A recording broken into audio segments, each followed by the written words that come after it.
Hi everyone, welcome back to the Pot Smoker's Bible. My name is Zion. I'm the author of the Pot Smoker's Bible, which contains the prophetic book of Zion, where I get my name and authority. It comes from the Ketuvim, or Old Testament of the Christian Bible. I use the King James Version of the Christian Bible to put together the prophecy of Israel from the scattered bits and pieces of prophecy left to us 3,000 years ago by the various prophets of Israel. Now, what I came up with was the Book of Zion. And the Book of Zion portrays everything that has happened this year. So 2020 is the year of the controversy of Zion. It is the year when all of the prophetic events take place. The controversy is whether or not they take place in the manner in which I, Zion, say they do. So, what comes next will be the winter of our discontent, and in the spring, hopefully, I will be in a position to round up my people and stage a strike in protest of police brutality and the corporate police state that we live in. But the reason why I'm doing this particular episode today is because I'm poor. I work a job. I get paid, well, let's just say not every week. And as happens every year at about this time, my cable bill is behind. So if you don't see me for a few days, it's because I got shut off. Everybody who's poor knows what I'm talking about. They know exactly what I'm going through. Now, I'm not worried because I do have a job and my bills are set up that I can get that bill paid on my next payday. But I can't guarantee that they're not going to disconnect me between now and then. So, if I'm lucky, they'll say, "All right, your payday's coming up. We'll let you slide," like they used to. But I just got a call from them saying that my roommate, whose name is on the account, has to get a hold of them within 24 hours. Everybody who's poor knows what that means. So if you don't hear from me for a couple of days, don't worry about it, because I will get the bill paid. It's in my budget. And I do have a budget because I am very poor. Poor enough to have my cable turned off in the wintertime when the bills get too much. My roommate's not working. COVID-19 is not making it easy on him to find a job or even motivate him to want to find a job, because who wants to go out there and put themselves in harm's way? All part of the 2020 scenario. So if you don't hear from me for a couple of days, don't worry about it. I'll be back. Like I said, I'll never say bye. But I might have to say later once in a while, because I cannot guarantee you that I'm going to be able to pay my cable bill all winter long, because my electricity has to come first, my rent has to come first, my food has to come first, my water has to come first. So if you don't hear from me, don't worry about it. I'm fine. I'm working hard.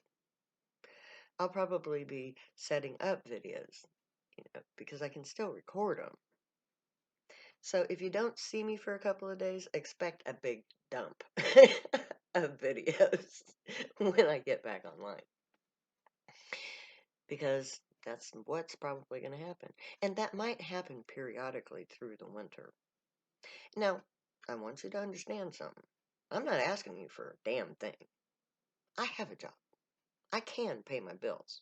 Sometimes they're a little bit late. And the cable bill has to come last, because I've got to have the basics first. And cable is not basic. Entertainment and even communication is not basic. I do have my cell phone, but I'm not going to post videos on my cell phone. I don't have it set up that way. And I'm not a computer whiz. I'm a computer idiot. It's like I can't even, it's like But don't worry about it. I'm not asking for a handout. I don't want your help. I'm here to help you, not have you help me. So if I get disconnected for a few days, don't worry about it. I'll get that bill paid. That'll be the first thing I pay on payday. And they will hit me up, and I will be back online, and I will be back here doing this for you. Because that's what I live for. And that makes me just like you. And that's the big difference between me and Trump, and me and Biden, and me and everybody else that you know. Because I don't do it for money. Profit doesn't mean a thing to me. And I don't ask you to give me anything. In fact, every penny I make off of this, when I start making money off of this, is going to go into an account that is going to set up the temple complex that is going to give that money right back to you. So when I get through all my processing for my ad campaigns, which are coming, Facebook is refiguring. I don't know. It's like I have to get a hold of them because they won't let me post anything right now. So if you're on Facebook and you've found me on another media for a bit, sorry, they're configuring my setup, which means I'm probably going to get some advertising there too, which will just make it go faster. The faster you guys get me making money off of these, the sooner that money can make the temple complex. And the temple complex is going to end the use of money, period. That's what it's designed to do.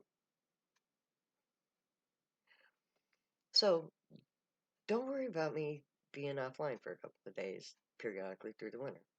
Because I got to pay my bills just like everybody else. And I'm not asking for a handout because, no, I get by. And everything that I do for you, not for me. Believe me.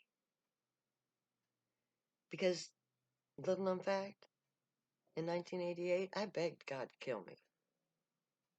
And the only reason why I'm still here is because of you. The only reason why I didn't kill myself is because I served God. I served God to save you, to end your pain and suffering. And so I will never ask you for a penny, because you can't afford it. If you're watching this, you can't afford it. And we won't need it where we're going. Because what we're going to do is we're going to take all the money from this, and we're going to set up temples in our communities, where we're going to organize ourselves into a guild system, where we will take care of our own needs. If you don't know what I'm talking about, watch the temple complex videos. Because we're going to organize ourselves according to our abilities. And then we're going to take the meager means that which we have at our disposal, and we're going to Minecraft what we need out of it. Because we can take a ceiling fan and we can make it into a wind turbine generator, and we can take an electric car, we can take a gas guzzling polluting car, and we can take that fucking engine out of it and put an electric engine in there and make ourselves a viable form of transportation. And we can invent. Our imagination is just enormous. Imagine what we can do when we're not stopped by cash. Because what we're going to do with the temple complex is we're going to organize ourselves. We're going to stop using money and start producing and taking care of ourselves without money within our group. So the nanny takes care of the kids for the electric switch on her car, and the electrician gets to take care of her electric needs because his kids are taken care of by her. No money is exchanged. Just a network of professionals working together for each other. The gardener grows. The guy with the farmer friend supplies the meat.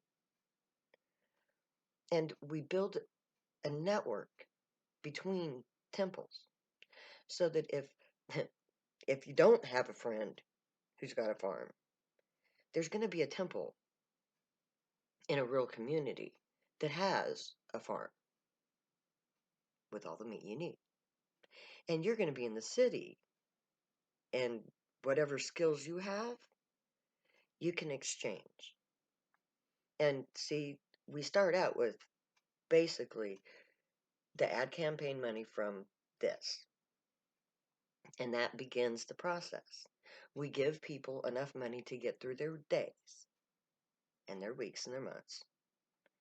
We create this network. We start providing our own basic needs within the community, in our own community. It's like we don't go outside of it unless we go to another temple. But it's like the basic setup is we provide our own food, we make our own clothes, we cobble our own shoes, we have our own plumbers, our own electricians, our own mechanics. We take all of our basic junk, smelt it down if we have to, rearrange it if we have to, take old computer parts and we can make new computers out of them. We can take basic things that we have and we can improve on them. Or we can go back to the basics and start over and create something better, something that lasts, something that's free, something that's mutually beneficial to all, creating unity. When we have unity, we have strength. We have unity of purpose, unity of material objects, unity of everything. And as we free up our money with all this unity, first we treat ourselves because, hey, we deserve it. We've been through hell. We're poor. We deserve that iPad.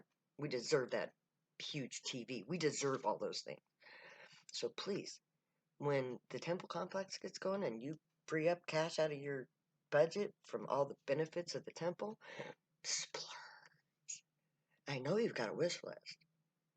So go get one of everything on that wish list. Because I bet you that you're going to go through your wish list before the money runs out. Then you're going to have all this extra money you don't have anything to do with. Because you already got on your wish list. And you're provided with everything you need. So we put that back into the Bank of Zion, allowing us to expand, creating a larger network. And pretty soon, there's a temple in every town and in every subdivision of the poor. We don't care about the rich people. They can take care of themselves. It's the poor people that need to band together and do things on our own. And we're oh so good at it. We've been doing it all along. We've just been doing it separated. Individual. Well, you know what? That's the worst thing that you could be as an individual. Unity is so much better. Especially if you have nothing. You know, misery loves company? Nah. That shouldn't be the same. It should be something more like necessity creates unity. And unity gets things done. So we're going to band together. We're going to take what little money we have. And we're going to snowball that into never needing money again.